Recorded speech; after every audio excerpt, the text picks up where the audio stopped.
Hi everyone, I'm your host Ashley Krez, and thanks for joining us on It's All Millennial. Here we discuss important topics relating to a large segment of our population, better known as Generation Y. On today's show we are talking about the travel bug, and here with us are two very seasoned travelers to share their thoughts. Toni Visser, a graduate in nursing who recently returned from teaching English in Taiwan, and Nicolas Good with LMI Canada. Thanks for joining me, guys. Thank you. Yes, so travel, this is one of the topics that, excuse me, I find our generation talks a lot about, has a yearning for. I think that, most of us were raised thinking that traveling was only for those with lots of money, or that it was something that we dreamed about for retirement, right? But I think as times have changed, opportunities for travel have also changed, right? So, unlike other generations, Gen Yers, yes, we want to work, but we don't want work to rule our lives, right? We want to make money, but we want to also do other things, which does include travel. With this being said, do you think that, I guess, us expressing all of our needs with the balance between work and this yearning for exploring, seeing more, does this make us lazy, spoiled? The word that's out there is high maintenance, entitled. What are your thoughts? Nicholas. I personally don't think we're lazy or entitled, or I think we want to work to live, but we don't want to live to work. We're focused on spending our time working so that we can go and explore the world, live our lives, and enjoy the freedom that we have outside of work. We want to finish work at 5 o'clock and go off on the weekend and go somewhere new and travel and explore a little bit. And I don't think that makes us entitled or high maintenance. I think it's just that we're seeing a change where we're no longer about trying to work nonstop 24/7. We want to finish work and leave work at work and enjoy our weekends a little more than maybe past generations or others have seen in the past. No, that's a good point. But I have an inkling perhaps that other generations might view that then as us maybe not having as strong of a work ethic. Toni, what are your thoughts around this? I think we have a strong work ethic. I think just with our generation, it's like we've been exposed to the world more than other generations, right? So we just have more of a desire to go see the world because we've seen it our whole life, like through social media and TV or whatever, where other generations weren't exposed as much as we were. No, I don't think that we're lazy. I think it's just that's our lives, right? Yeah. So the overall consensus between us three is that we're not entitled. We're not lazy, I swear. So then, with that being said of yes, we want to travel and see more because we've been exposed to it. How do we balance that between work, and earning a living and still having fun with travel? It's hard. It's hard to balance it all. It's not easy. But I feel as though as long as you can focus in and work your 9 to 5, finish at 5 o'clock and leave work at work, there is still room in the end of the day on the weekend to find ways to travel, even if it's shorter distances, shorter trips. Not everyone can take a month off to travel the world. Some people can only get a weekend or maybe a few days here or there. But if you kind of plan out accordingly, I think that you can kind of find that balance to finish work and still find the time to explore the world around us. Well, I'm thinking in my mind here just about the finances. Now that's for our next segment, but any tips from you, Toni, on people? What he said, I think it is really hard to do. I think it definitely takes like a certain amount of determination. Like, okay, so you only get these many days off in a year or whatever, so you have to, you have to plan ahead, and you have to, if I get like 2 weeks off, so I have to no days off other than those 2 weeks, right? Yeah, it takes a lot of planning, and it is definitely hard. No, well said. I think it's if you want it bad enough, you'll make it a priority in your life, right? You'll set aside the time, or you'll set aside the finances or whatever to make it come to pass. Exactly. Right? Well, good. That's helpful for everybody. There was a recent study done by Harris Interactive that revealed that millennials travel like no other age group, but also spend more money and complain more. Why do you think that is? I think it's not so much about complaining. I think to me, it's more so we're not going to hide our voice. We're ready to present what we feel about our trips and where we've been. I know for me, whenever I'm planning out my next trip or my next excursion, I'm looking to see what people have said about that place. I'm looking to see others' opinions, guest opinions, not just what the hotel is presenting to me or what the trip is presenting to me, but what people who have already done that experience can provide me in terms of information. And whether it's good or bad, I mean, a lot of it is complaints, but sometimes you can take apart that complaint and realize what they're complaining about isn't relevant to me, or it's, hey, that's an interesting point. Maybe I should be aware of that before I invest my money or my time into a trip like that. Sure. Well, I like what you said about, voicing our opinions and voicing our thoughts. Just coming back to the piece about complaining more. Again, the notion is that as millennials or as Gen Yers, we've been pampered more, nurtured more, programmed from our parents, which are baby boomers. So, do you think that the baby boomers are to blame? For us being, for us complaining more. No, I don't think the baby boomers are to blame. I think, like exactly what I said before, we've just had a lot of freedom of speech. We're just like allowed to be more opinionated because so many things are available to us. And even like with the internet now, you can go on and like write a review and then complain about a company that way or whatever, and then someone else can see that review. And I think just everything is just like really available to us, and I don't think it's the baby boomers' fault. It's just how the world has turned. Yeah, for sure. And I like that because it's not, we're taking responsibility then for ourselves instead of blaming somebody else for circumstances. We don't have a lot of time left, but I want to keep talking about this. We'll go to one last quick question. So, there's been a few companies, big companies like Evernote, the Virgin Group, who have started giving their employees unlimited vacations. So, what's your one thought around this? Do you believe that unlimited vacations has been done or been given to cater to millennials? I'm jealous of it. Yes. I think it exists, and I think it is catered towards our generation, because we're not setting these standards. We're not used to the whole 9 to 5. Most of the millennials are coming out of schooling systems, which college, university, etc., where we're not used to being crunched into such restrictions. And for us to be able to have a little bit more freedom and have those unlimited opportunities to travel, it doesn't mean that we're not going to get our work done. It gives us a chance to see the world. This is such a good topic. You know what? We're going to have to keep talking when we come back. Keep watching after the break. When we come back, we're going to find out more about why millennials really want to live outside of the box. Keep watching.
welcome back to the show. Before the break, we were talking about unraveling travel a little bit more and why millennials love it so much. Here with us is Toni Visser and Nicolas Good. Welcome back. So let's keep exploring. You know, we had some good discussions before the break. Now, phrases such as backpacking, gap year, globe-trotting have really become part of our vocabulary. I would think more so since, you know, the availability of cheap flights, cheap travel, overseas teaching, and, you know, volunteer opportunities. There was another study done that said 6 out of 10 millennials would rather spend money on experiences rather than material things. You know, when it comes to travel, you know, we want things that are Instagrammable, right? Facebookable. Yeah. So knowing this, you know, from your thoughts, why is it so crucial for travel companies and startups to really take notice to some of these cues from millennials? Because I think for us, what we're looking for is not so much going somewhere. We've gone past the point of going somewhere and bringing back a souvenir. You know, we've come to this conclusion that, you know, the famous saying, a picture says 1,000 words. So for us, when we're traveling, we're not looking to come back with shot glasses and trinkets from various locations. We almost want to have those Kodak moments, those beautiful pictures that we can take and we can keep and treasure and show people our experiences in a visual way. We're a very visual and Instagrammable generation, as you put it, and I think for us, you know, the tourism area has really got to focus in on that and hone in on the fact that we're not going there for the item, we're going there for that photograph. I was just gonna say the exact same thing. So like companies overseas or wherever really have to pay attention to like the background, like visual things, like what's gonna look beautiful, right, in a picture. Probably not as much money is spent in souvenir shops and whatnot, right? Like, the beautiful mountain will be sell more than the than the T-shirt, right? No, absolutely. One thing that I've noticed with some of the travel that I've done, some places have how do I describe it? Wooden characters that you put your face in. You take a picture of. I don't know what you call that. like character cutouts. It's like a cloud or something. You put your But it's moments like those, right? I think it's those moments that you look back and you're like, oh, remember when we stuck our face in there? You laugh, we took you a enjoy picture. it. It's the memories, exactly. And we laugh about it now. So that's a good point. That it's those things that we chuckle more over the the T-shirt or the object. We still invest. Well, like I still bring back a bunch of things when I do travel. But when I look at those things, I don't. I'm just like, oh yeah, I got this from Asia or whatever. But I don't. It doesn't bring back memories like a picture or whatever. So yes, the emotion behind the other stuff. There's the Huffington Post recently did an article which lists 29 reasons why millennials make the best travelers. Some of the reasons that they cited was that millennials can walk longer distances, they're more comfortable booking trips on the go and online, right, through our phones and whatnot, and that we're more social. So another question is, do you think that Gen Ys are better travelers than other generations? I'm biased. I do think we're the best. But I do feel like in some aspects we are better travelers because we are more adapt to working on the go. We're not scared of while we're traveling somewhere to all of a sudden pick up our things and travel somewhere new.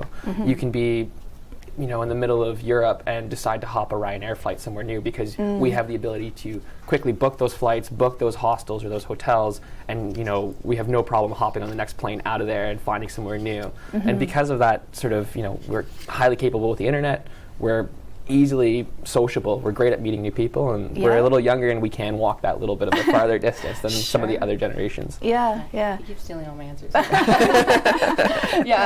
I was going to mention about the physical part. Like, traveling is really draining, and like just being younger and being able to withstand maybe exhaustion or whatever. I think it does make us better travelers, and among other things, but well, I think the other interesting point as well is that I find that our generation isn't necessarily tied down to the 9-to-5 job, right? Where a lot of people are working remotely, they have online businesses, which means that they're almost in some sense more free to be able to travel more.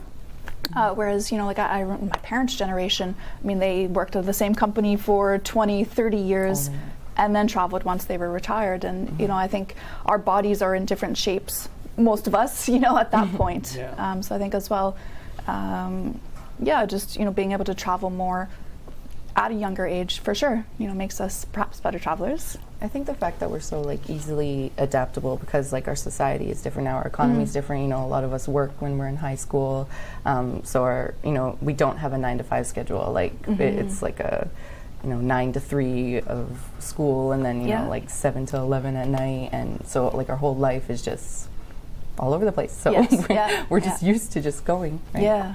One thing I want to explore more. We were talking about things being Instagrammable, where a lot of our generation really are open books, right? Things are public profiles are open on Instagram. We have our Facebook, we have Twitter. We're really sharing our thoughts and our comments a lot more. With that being said, do you think that with millennials presenting their perfect life online, and it maybe not being the reality, because most of us only post those, the positive moments, the trips that we've been on. We don't post the negative situations. What's the harm in this, in posting the fairy tale life?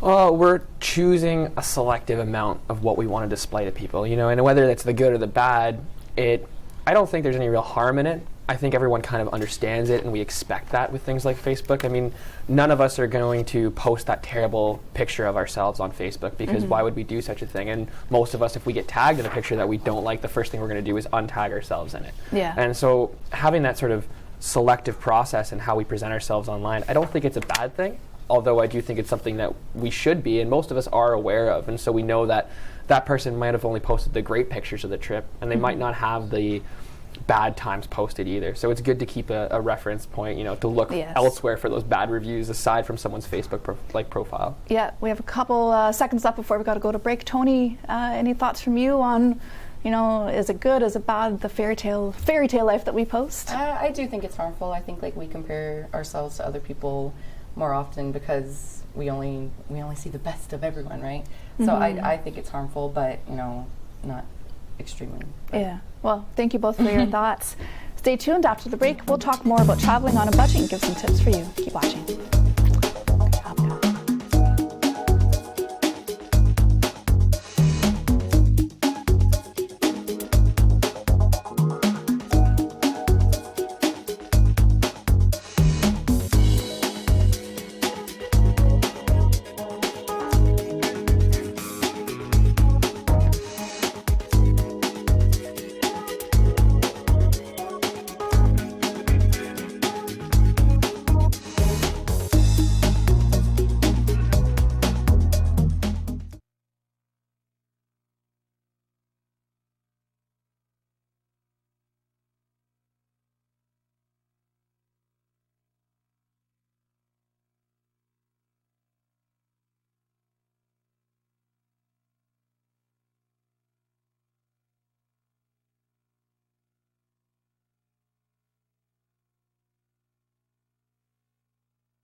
back to the show.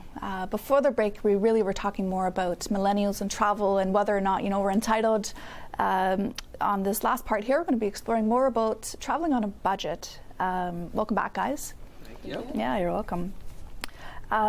We've really uncovered a lot more about travel, and I would say that there was a study, another one done by Forbes. According to Forbes, millennials want to work from remote locations, and would even take a pay cut to do so. Right, so we're really just sort of adapting to this need and desire for more of a balanced life.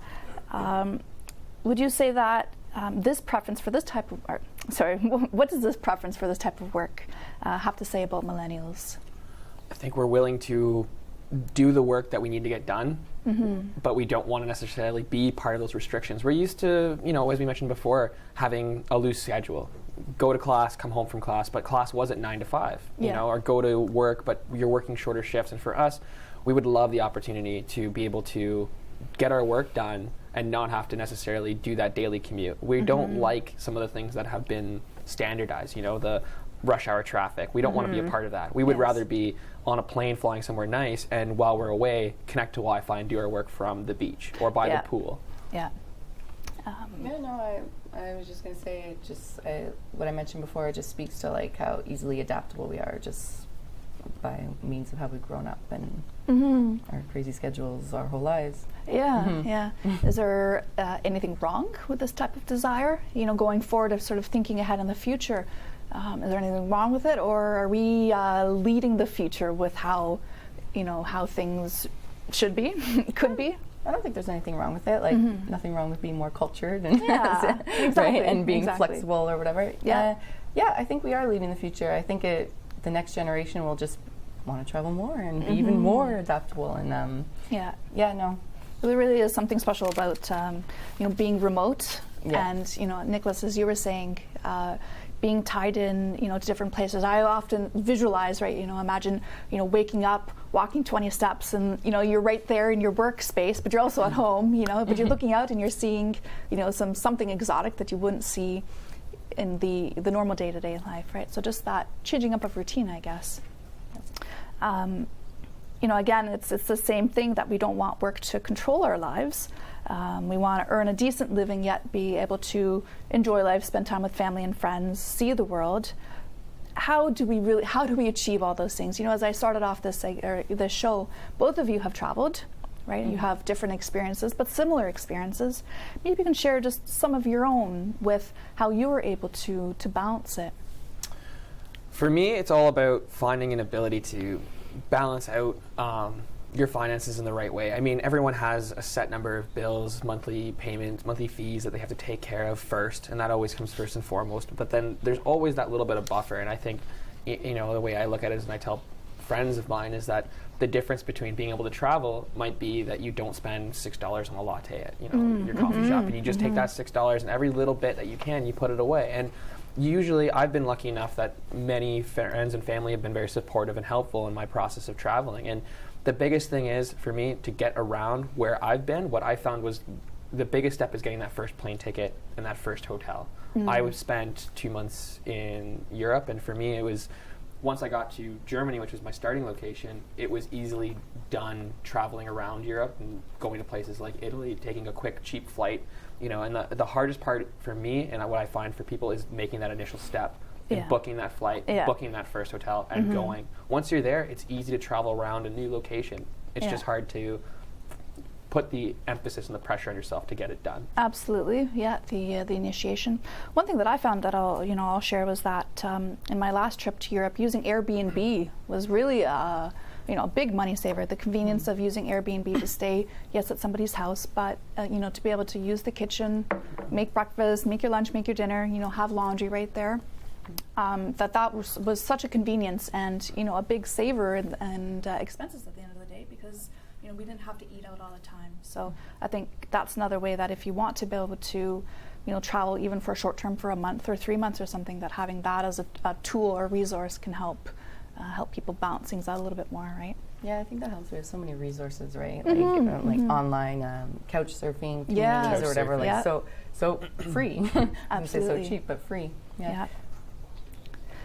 In terms of your experiences with teaching overseas, Toni, any tips for anybody out there watching in terms of either just that as Nicolas was saying, booking that flight and doing it, or I was just gonna say just do it. Just do it, yeah. Nike says it's the best. Yeah, exactly. Just like get over there. Once you're over there and you've already gone through the mental process and like how how stressful it is or whatever, exciting, but you can pretty much set your mind to anything from there. And once you are overseas, or once you're in Europe and you've already bought that ticket to Europe, it's much cheaper to go travel around Europe when you're in Europe, right? And when you're in Asia, which is where I was, there was no excuse for me not to go to other parts of Asia because it was so cheap. And that was my reasoning to go to Thailand, was because, well, if I'm back in Canada and I want to go to Thailand later, it's going to be like $2,000, where right now in Asia it's only $500. So What was the best? While we're really in depth of travel, what was the best thing that you saw there? Anything that stood out for you in Thailand? Yeah, I went kayaking and I saw a bunch of monkeys. Monkeys jumping on the kayak.